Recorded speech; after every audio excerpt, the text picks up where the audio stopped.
Hello guys, welcome back to my channel. मैं निशा। आज मैं आप लोग के लिए जो लोग भी सीटेट का एग्ज़ाम देने जा रहे हैं उनके लिए मोस्ट इंपॉर्टेंट पीवाईक्यूज़ लेकर आई हूँ। और ये पेडागोजी के क्वेश्चंस हैं हमारे, जो एग्ज़ाम में हर बार पूछे जाते हैं। तो चलिए स्टार्ट करते हैं। इससे पहले मैंने 4 क्लासेस पे हिंदी की पेडागोजी की क्लासेस करा चुके हैं, और जिन लोगों ने नहीं देखी वो मेरे चैनल पर जाकर देख सकते हैं। आज मैं क्लास 5th करा रही हूँ। तो चलिए स्टार्ट करते हैं। जो क्वेश्चन है हमारा दे रखा है, क्वेश्चन नंबर 100 दे रखा है। कहने के कहानी यानी कि स्टोरी, कविता, गीतों और नाटकों के माध्यम से, कहने के जो भी स्टोरी है या फिर पोयम है, गीत हैं, ठीक है, नाटक हैं, उसके माध्यम से बच्चे क्या होते हैं, तो बच्चे उसके माध्यम से अपनी सांस्कृतिक धरोहर से जुड़ते हैं। तो किससे जुड़ते हैं, तो बच्चे किससे जुड़ते हैं, तो अपनी सांस्कृतिक धरोहर से कैसे जुड़ते हैं, तो कैसे जुड़ते हैं, कहानी, कविता, गीतों और नाटकों के माध्यम से बच्चे जो होते हैं अपनी सांस्कृतिक धरोहर से क्या होते हैं, जुड़ते हैं। नेक्स्ट हमारा क्वेश्चन है, क्वेश्चन नंबर 101 है। यहाँ पे कहने के प्राथमिक स्तर पर बच्चों को भाषा सिखाने का सर्वोपरि उद्देश्य क्या है। तो सर्वोपरि उद्देश्य क्या है, तो हमारा क्या है, जो प्राथमिक स्तर पर बच्चे हैं उनको क्या है, भाषा सिखाने का, जो बच्चों को हम भाषा को, लैंग्वेज को सिखाते हैं, उसका सर्वोपरि उद्देश्य क्या है, तो अपनी बात को दूसरों के समक्ष अभिव्यक्त करने की कुशलता का विकास करना। क्या होता है, प्राथमिक स्तर पर बच्चों को हम भाषा इसलिए पढ़ाते हैं, इसलिए सिखाते हैं ताकि वो अपनी बातों को, अपने अनुभवों को दूसरों के साथ क्या करें, अभिव्यक्त कर सकें, और जिससे उनकी कुशलता का अभिव्यक्ति करने की कुशलता का विकास हो सके। नेक्स्ट हमारा क्वेश्चन है, क्वेश्चन नंबर 102 है। लिखना, तो लिखना क्या है, राइटिंग करना। जो भी लिखते हैं तो वो क्या है, एक तरह की बातचीत होती है। जब हम कोई भी चीज़ लिखते हैं, देखिए कोई भी चीज़ लिखी तो मतलब हम दूसरों के तक पहुंचा रहे हैं, कोई भी पत्र लिख रहे हैं या समाचार पत्र है, मैगजीन है, तो दूसरों के पास पहुंचाते हैं हम, तो किसके द्वारा, लिख कर भी हम अपनी बातों को दूसरों तक पहुंचाते हैं, और दूसरे हम बोलकर, लिख कर भी हम अपनी बातों को पहुंचा सकते हैं। नेक्स्ट हमारा क्वेश्चन है 103 है। कहने के कक्षा 1 के बच्चे डैश एवं डैश से प्राप्त बोलचाल की भाषा के अनुभवों को लेकर ही विद्यालय आते हैं। कहने के जो कक्षा 1 में जो बच्चे आते हैं, तो बच्चे क्या होते हैं, बच्चे डैश एवं डैश से प्राप्त बोलचाल की भाषा के अनुभवों को लेकर ही विद्यालय आते हैं। तो कहाँ के से लेकर, तो घर, परिवार एवं परिवेश से प्राप्त बोलचाल की भाषा के अनुभवों को लेकर विद्यालय आते हैं। देखिए जो परिवार क्या होता है, तो परिवार जो होती है प्राथमिक पाठशाला होती है बच्चे की। बच्चा जो भी कुछ उठना बैठना, खाना पीना, ये सब परिवार से ही सीखता है और अपने परिवेश से सीखता है। तो इतना तो थोड़ा बहुत तो उसको आता है। जब वो स्कूल आता है तो थोड़ा बहुत तो इतना जानता है, उठना बैठना, खाना पीना, ये सब बातें जानता है। नेक्स्ट हमारा क्वेश्चन है, क्वेश्चन नंबर 104 है। कक्षा 1 और 2 के शुरुआती समय में पढ़ने का प्रारंभ।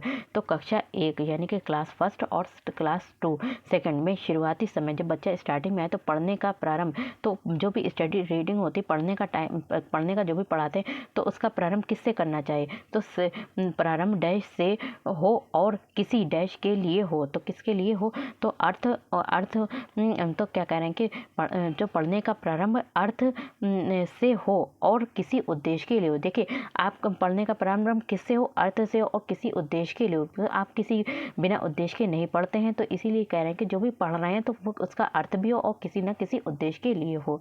नेक्स्ट हमारा क्वेश्चन है, क्वेश्चन नंबर 105 है। निम्नलिखित में से कौन सा प्राथमिक स्तर पर हिंदी भाषा शिक्षण का उद्देश्य नहीं है। तो प्राथमिक स्तर पर कह रहे हैं कि हिंदी भाषा शिक्षण का उद्देश्य नहीं है, कौन सा ऑब्जेक्टिव नहीं है। तो प्राथमिक स्तर पर हिंदी भाषा शिक्षण का उद्देश्य कौन सा नहीं, सुनी गई बातों को ज्यों का त्यों दोहराना। तो ये प्राथमिक शिक्षण क्या करें, भाषा शिक्षण का उद्देश्य नहीं। तो भाषा शिक्षण का ये नहीं उद्देश्य है कि जो हम बच्चों को लैंग्वेज पढ़ा रहे हैं उसका ये नहीं है कि जो भी बातें उन्होंने सुनी है ठीक उसको ज्यों का त्यों ही दोहराएं, बल्कि अपने अनुभवों को भी व्यक्त करें। नेक्स्ट हमारा क्वेश्चन है 106। भाषा कौशलों के संबंध में कौन सा कथन सही है। तो भाषा के 4 कौशल होते हैं। कौन सा होता है हमारा, लिखना, पढ़ना, बोलना, सुनना, 4 कौशल होते हैं। तो उसके संबंध में कौन सा कथन सही है, तो कौन सा कथन सही है, तो भाषा के संबंध में जो कथन है वो कौन सा सही है। तो भाषा के कौशल अंतर संबंधित होते हैं। तो भाषा के जो भी कौशल हैं, लिखना, पढ़ना, बोलना, सुनना, तो ये सभी एक दूसरे से क्या होते हैं, रिलेटेड होते हैं। नेक्स्ट हमारा क्वेश्चन है, भाषा डैश और डैश का एक उत्तम साधन। तो भाषा जो है, लैंग्वेज जो है, वो क्या होता है, लैंग्वेज के द्वारा क्या होता है, हम सोचने, महसूस करने और चीज़ों से जुड़ने का एक उत्तम साधन है। नेक्स्ट हमारा क्वेश्चन है, क्वेश्चन नंबर 107 है। तो हो गया 107 और 108 आता है। भाषा सीखने का व्यवहारवादी दृष्टिकोण डैश पर बल देता है। तो भाषा सीखने का जो व्यवहारवादी दृष्टिकोण है तो वो किस पर बल देता है, तो व्यवहारवादी दृष्टिकोण जो होता है वो क्या करता है, भाषा बच्चे सीख सकते हैं किसके द्वारा, अनुकरण करके सीख सकते हैं। नेक्स्ट हमारा क्वेश्चन है, क्वेश्चन नंबर 110 है। तो 100 यहाँ पे आपका क्या था, 108, 110 तो इसमें 9 रह गया है क्वेश्चन। तो 110 है हमारा क्वेश्चन। कह रहे हैं कि वाइगोत्स्की के विचारों पर आधारित कक्षा में डैश पर सबसे अधिक बल दिया जाता है। तो कह रहे हैं कि जो वाइगोत्स्की हैं उनके विचारों में विचारों पर आधारित कक्षा में यानी कि क्लासरूम में डैश पर सबसे अधिक बल दिया जाता है। तो किस पर बल दिया जाता है? तो परस्पर अंतःक्रिया पर। तो वाइगोत्स्की ने ये बताया था कि बच्चे जो होते हैं परस्पर अंतःक्रिया करके उनका संज्ञानात्मक विकास होता है, तो परस्पर अंतःक्रिया पर अधिक बल दिया जाता है। नेक्स्ट हमारा क्वेश्चन है, यहाँ पे कह रहे हैं कि हमारी कक्षाओं में बच्चे भिन्न भिन्न भाषिक पृष्ठभूमि से आते हैं। तो हमारी कक्षा में अलग अलग बच्चे जो होते हैं अलग अलग पृष्ठभूमि से आते हैं, नहीं कि सब एक ही जगह से आते हैं या फिर एक ही बैकग्राउंड से आते हैं, तो अलग अलग पृष्ठभूमि से आते हैं। तो तो उनकी भाषाओं को कक्षा में क्या देना चाहिए? एक टीचर का एक कर्तव्य है कि उनकी जो भाषाएं हैं, जो भी उनकी लैंग्वेज है, तो उनको सम्मान देना अनिवार्य है। नेक्स्ट हमारा क्वेश्चन है, क्वेश्चन नंबर 112 है, इनमें से प्राथमिक स्तर पर भाषा आंकलन का सर्वाधिक उचित तरीका है। तो प्राथमिक स्तर पर कह रहे हैं कि जो भाषा आंकलन का सर्वाधिक भाषा असेसमेंट करने का सबसे उचित जो तरीका है वो क्या है? तो बच्चों को चित्र वर्णन और प्रश्न पूछने के अवसर देना। बच्चों का तो भाषा का हम आंकलन कैसे करते हैं? हम चाहते हैं बच्चों का असेसमेंट करें, उनकी लैंग्वेज का असेसमेंट करें, तो कैसे? बच्चों का चित्र का वर्णन कराएंगे कि बच्चे ये चित्र देखिए और इसको हमें बताइए कि इसमें क्या दिया गया है, क्या नहीं दिया गया, क्या बताया गया है। तो हम उनसे बच्चों से कहेंगे चित्र का वर्णन करो या फिर प्रश्न पूछने के अवसर देंगे, उनसे हम क्या करेंगे? क्वेश्चन करेंगे, जिससे उनका क्या होगा? भाषा का आंकलन होगा। नेक्स्ट हमारा क्वेश्चन है, क्वेश्चन नंबर 113 है, कौन सा प्रश्न बच्चों की भाषा क्षमता का सही आंकलन करेगा? तो इसमें 4 प्रश्न दे रखे हैं, तो कह रहे हैं कि कौन सा प्रश्न बच्चों की भाषा क्षमता का सही आंकलन करेगा? तो कौन सा करेगा? यदि तुम आम बेचोगे तो कितने दाम लोगे और क्यों? तो ये क्या है?